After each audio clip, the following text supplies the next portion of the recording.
नमस्कार। आज हम IBPS क्लर्क 2025 परीक्षा के लिए जो तैयारी नोट्स और निर्देश साझा हुए हैं उन पर बात कर रहे हैं। परीक्षा कल से ही शुरू हो रही है जी। तो चलिए देखते हैं कि इनमें आखिरी समय के लिए सबसे ज़रूरी बातें क्या हैं।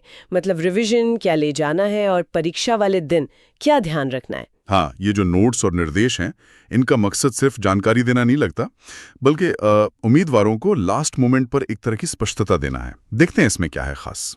तो सबसे पहले रिवीजन। नोट्स में एक बात तो बिल्कुल साफ है कि अब कुछ भी नया नहीं सीखना है। ये सुनने में शायद थोड़ा अजीब लगे, पर शायद जरूरी है ना? बिल्कुल जरूरी है। देखिए, इस स्टेज पर कोई नया टॉपिक उठाना वो कंफ्यूजन ही बढ़ाएगा। नोट्स का जोर इसी बात पर है। अच्छा। अगर सब्जेक्ट वाइज देखें तो क्वांट के लिए उन्होंने कहा है कि सिर्फ फॉर्मूला और जो शॉर्टकट ट्रिक्स हैं उन्हीं को दोहराओ, नए सवाल मत देखो। अब कि जो बेसिक पैटर्न्स हैं बस उन्हें याद करने की सलाह दी गई है।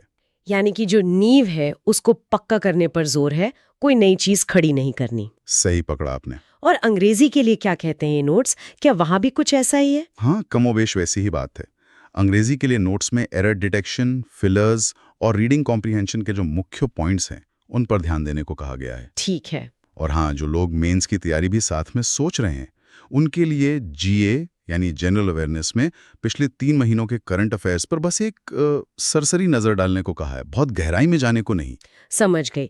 रिवीजन के अलावा नोट्स में पिछले साल के एकाध मॉक टेस्ट सॉल्व करने का भी जिक्र है। क्या ये सिर्फ प्रैक्टिस के लिए है या इसका कोई और मतलब है? ये इंटरेस्टिंग पॉइंट है। नोट्स इसे सिर्फ प्रैक्टिस नहीं कह रहे, वो एनालिसिस पर ज्यादा जोर दे रहे हैं। अच्छा। हाँ, मतलब मॉक टेस्ट देने से एक तो परीक्षा के माहौल का अंदाजा लगता है, और दूसरा जो सबसे जरूरी है, आपकी टाइम मैनेजमेंट स्ट्रैटेजी, कि भाई कौन सा सेक्शन पहले करना है, किस पर कितना टाइम देना है, उसको फाइनल टच मिलता है। ये स्ट्रैटेजी बनाने का हिस्सा है, सिर्फ प्रैक्टिस नहीं। ये बात तो है। ठीक है। अब आते हैं उस हिस्से पर जो अक्सर कैंडिडेट्स को थोड़ा स्ट्रेस देता है। परीक्षा केंद्र में क्या लेकर जाना है। निर्देशों में इसकी लिस्ट तो काफी साफ है। एडमिट कार्ड का प्रिंट आउट, और उस पे लिखा भी है 2 पेज। बिल्कुल। और साथ में फोटो आईडी प्रूफ, ओरिजिनल भी और एक फोटोकॉपी भी। हाँ, जैसे आधार, पैन, पासपोर्ट कुछ भी चलेगा। जी। और एक पासपोर्ट साइज फोटो, ये वही होनी चाहिए जो एडमिट कार्ड पर लगी है। देखिए, छोटी छोटी बातें हैं, पर इन इंस्ट्रक्शंस में इन पर काफी जोर दिया गया है। हाँ बिल्कुल। इसके अलावा एक transparent ball point pen, mask और सैनिटाइजर, अगर इंस्ट्रक्शन में लिखा हो तो। और पानी की बोतल भी ट्रांसपेरेंट होनी चाहिए। सही। लेकिन जो लिस्ट शायद ज्यादा जरूरी है वो है कि क्या नहीं ले जाना है। नोट्स में साफ साफ मना किया है। कोई इलेक्ट्रॉनिक गैजेट नहीं, घड़ी नहीं, कैलकुलेटर नहीं, कोई कागज के नोट्स भी नहीं। हाँ, और इसका नतीजा भी साफ बताया है। अगर ये चीजें मिली तो कैंडिडेट डिस्क्वालीफाई हो सकता है। मतलब निर्देश इस मामले में बहुत सख्त लग रहे हैं। बिल्कुल, जरा भी लापरवाही नहीं करनी चाहिए। अब बात करते हैं परीक्षा वाले दिन की। टाइम पर पहुंचना, ये शायद सबसे ज्यादा दोहराई गई बात है इन निर्देशों में।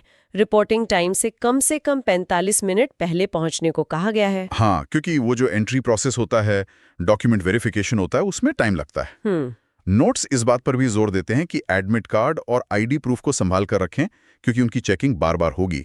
ये प्रोसेस का हिस्सा है, तो इसमें घबराने वाली कोई बात नहीं है। और एग्जाम के दौरान का माइंडसेट, ये सलाह बहुत बहुत ज्यादा मायने रखती है। नोट्स असल में इशारा कर रहे हैं कि एक्यूरेसी और स्पीड, इन दोनों के बीच एक बैलेंस बनाना है। हाँ। मतलब सिर्फ तेजी दिखाने के चक्कर में गलतियां होंगी, और सिर्फ एक्यूरेसी पर फोकस किया तो शायद पेपर ही पूरा ना हो पाए। हाँ। ये बैलेंस साधना ही मुझे लगता है असली परीक्षा है। तो अगर हम इन सभी नोट्स और निर्देशों का एक सार निकालें तो क्या होगा? मतलब फोकस करके रिवीजन करना। हाँ, और जरूरी सामान ध्यान से पैक करना, जो चीजें मना है उन्हें बिल्कुल छोड़ देना, समय पर पहुंचना, और सबसे जरूरी परीक्षा के दौरान दिमागी तौर पर एकदम शांत और स्थिर रहना। यही मुख्य बातें हैं ना। बिल्कुल सही कहा। और एक आखिरी बात जो इन दस्तावेजों से समझ आती है वो ये कि परीक्षा पास करने के लिए सिर्फ सब्जेक्ट का ज्ञान होना ही काफी नहीं है। अच्छा, हाँ, परीक्षा देने का जो पूरा प्रोसेस है उसको समझना, उसमें महारत हासिल करना, जैसे कि निर्देशों का ठीक से पालन करना, टाइम मैनेज करना, प्रेशर को हैंडल करना, ये अपने आप में एक अलग ही स्किल है। और ये निर्देश शायद यही स्किल सिखाने की कोशिश कर रहे हैं। ये एक बहुत ही महत्वपूर्ण पहलू है जिस पर अक्सर ध्यान नहीं जाता। सिर्फ पढ़ाई नहीं, बल्कि परीक्षा देने की कला भी सीखनी होगी।